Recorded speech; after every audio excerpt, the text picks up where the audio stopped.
Every single day, people take unwanted or unused items to thrift and antique stores across the country. But as the saying goes, one man's trash is another man's treasure, and we're here to prove it. Identify valuable things before you throw them away. Join us as we show and tell of treasures found and sold by a full-time reseller with the hopes of helping you find some treasures of your own. Welcome to the What's Sold podcast.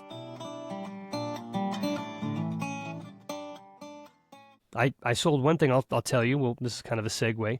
We talked about a large lot of these Royal Copenhagen dishes and bowls and plates and things that I bought.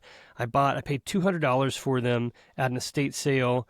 I thought they were worth way more than they had them listed for, so I told the lady, and she said, okay, well, I'll raise the price, but if it doesn't sell, then you're going to buy them. And I said, okay, I'll do that. So I did. I bought them. This has been about, not quite 30 days ago, maybe 3 weeks ago. There was 21 separate items, so between small saucers all the way up to large bowls and serving platters, and they sold yesterday for $650. Oh wow! So paid $200. So I'm going to net, over $300 profit off of that after fees and things.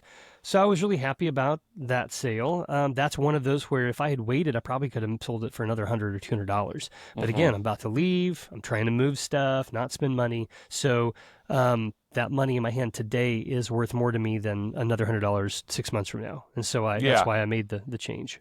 Well, that makes sense. So that sold this week. That's my favorite part of the show. So what else sold? I got another. I've had several things. I've unfortunately packaged a lot of them up already to go out today because I've set up the Postal Service to come collect the items from me, so I don't have to take them there. This was a sterling silver necklace, just a chain with it's all tangled here, a pendant. It's the shape of a cross, but it features lab-grown emeralds and cubic zirconia and some onyx, and it's like a gold plating over sterling silver. And this was a $3 purchase at a thrift store, and it sold for $42. So that's not too bad. It looks like something that a vampire hunter would have in their right. kit. Exactly. When the vampire comes, they pull out the sterling silver cross. It's like so. And so large. like crosses and some of these well-known symbols, they always sell. I mean, it's just a matter of how long it takes, but they always sell because there's lots of people who wear jewelry or things that have certain significance, whether it's a cross or whether it's an animal that you like. If it's a cat-shaped thing, that you care about cats, and so you're getting jewelry.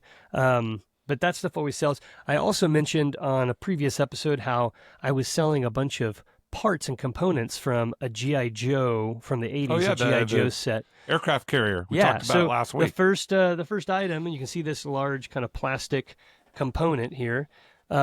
This sold for $30, and it's just one of, I don't know, dozens and dozens of different pieces, but the model number is M4106B, and it's written, I have it taped on here, but it's actually written on the actual, I say it's written, it's not written, but it's, imprinted, the code, stamped, the serial number of this particular component, so you can look it up and you know which set it came from and what the piece is. But somebody had one of these that was broken. Maybe the door was broken off. Maybe it got something fell on it or whatever, and they want to replace it with a newer one. It's not new, obviously, it's old, but it's a replacement part. And so we're going to go through and sell this. But one of those did sell already, $30. I'm selling this for someone else, so not all of that money is going to come to me, but it'll just be a slow burn, as any of these collectible action figures or things. If you're selling, whether it's a part of a set, like some sort of like a vehicle or something like that, versus just a handgun or something that goes to a figure. But all of those things have value, and you can sell them individually. And so there are people who have whole shops just dedicated to replacement. Like, this is the little glove or the little whatever that came with, this is the little thing that stuck in his back that, like the quiver with arrows that went to this particular G.I. Joe figure. And people will buy those because they want to make